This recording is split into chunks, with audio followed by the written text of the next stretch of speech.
Question number 2 है, कोई अवतल दर्पण के सामने 10 सेंटीमीटर दूरी पर रखे किसी बिंब का 3 गुना आवर्धित यानी बड़ा वास्तविक प्रतिबिंब बनता है।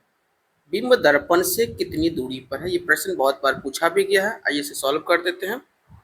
लिखेंगे सबसे पहले सॉल्व, और दर्पण का इसमें नाम दे दिया है। कौन सा दर्पण है? वो अवतल दर्पण है, ये लिख लेंगे। तो इससे आपको क्या फायदा होगा? साइन कन्वेंशन लगाने में अच्छा रहेगा। अवतल दर्पण में, अवतल दर्पण में देख रहे हैं करा कि 10 सेंटीमीटर दूरी पर रखे, तो वस्तु की दूरी हमेशा u होता है और इसका साइन कन्वेंशन माइनस में होता है, तो -10 सेंटीमीटर। करेक्ट। 3 गुना आवर्धित यानी इसका आवर्धन दे दिया है आपको। कितना दिया है? 3। एक चीज और याद रखेंगे इसमें कि वस्तु जो कह रहा है वो वस्तु क्या है? वास्तविक है।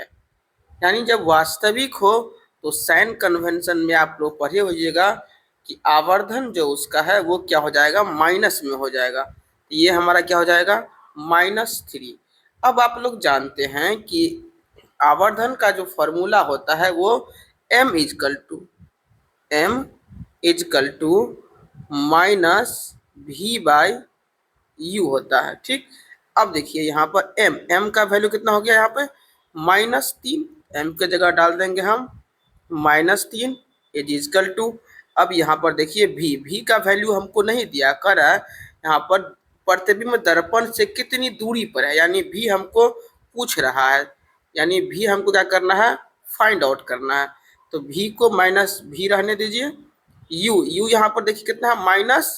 -10। करेक्ट। तो यहाँ पर लिखेंगे -10। देखिए माइनस से माइनस कट गया, ये नीचे है तो आ जाएगा ऊपर, यानी -3 गुने 10 इजकल टू v। यानी यहाँ से लिख लेंगे हम v इजकल टू 10 दिया -30 सेंटीमीटर।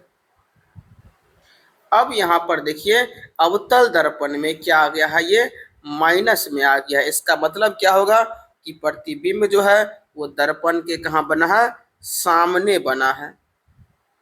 सामने